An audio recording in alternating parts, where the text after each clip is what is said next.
જામનગર જિલ્લા પુરવઠા વિભાગ દ્વારા 16 લાખથી વધુનો ગેરકાયદેસર અનાજનો જથ્થો તથા મુદ્દામાલ જપ્ત કરાયો। ગુલાબનગર ડમ્પ યાર્ડ પાસે દરોડા પાડતા ચોખા, ઘઉં, બાજરી અને ચણાનો ગેરકાયદેસર જથ્થો મળી આવતા જિલ્લા પુરવઠા તંત્ર દ્વારા તપાસ હાથ ધરાઈ છે। જિલ્લા પુરવઠા કચેરીની ટીમે ગુલાબનગર હાપા રોડ ઓવરબ્રિજ પાસે ડમ્પ યાર્ડ પાછળ આવેલા મંદિરના ખુલ્લા મેદાનમાં દરોડા પાડ્યા। આકસ્મિક તપાસણીમાં છૂટક ફેરિયાઓ મારફત ખરીદી કરી ગેરકાયદેસર રીતે સંગ્રહ કરવામાં આવેલો અનાજનો મોટો જથ્થો મળી આવ્યો। ઝડપાયેલા અનાજમાં 26,250 કિલોગ્રામ ચોખા કે જેની બજાર કિંમત ₹10,23,750 હતી, 13,919 કિલોગ્રામ ઘઉં જેની બજાર કિંમત ₹3,77,730 હતી, 390 કિલોગ્રામ બાજરી જેની કિંમત ₹10,530 હતી, 300 કિલોગ્રામ ચણા બજાર કિંમત ₹16,500નો સમાવેશ થાય છે। 4 રિક્ષા, એક મોટરસાઇકલ અને 5 વજન કાંટા પણ જપ્ત કરવામાં આવ્યા। તંત્ર દ્વારા કુલ 16,51,510નો મુદ્દામાલ સ્થગિત કરવામાં આવ્યો છે। તપાસ પૂર્ણ થયા બાદ જવાબદારો સામે નિયમ અનુસાર કાર્યવાહી હાથ ધરાઈ છે।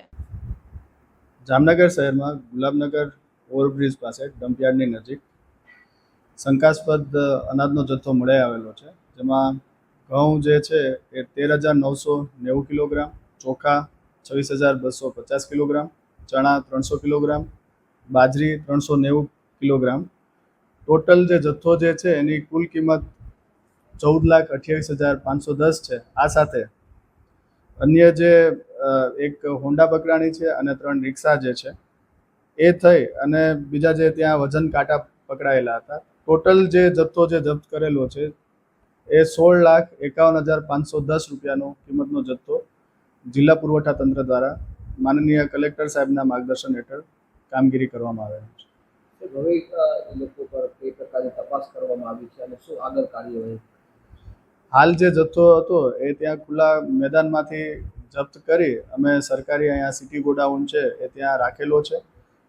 ત્યાંથી અમે નમૂના લઈ અને લેબોરેટરીમાં આપેલા છે અને નમૂનાની જે રિપોર્ટ આવશે એના પછી આગળની નિયમ અનુસારની કાર્યવાહી હાથ ધરવામાં આવશે।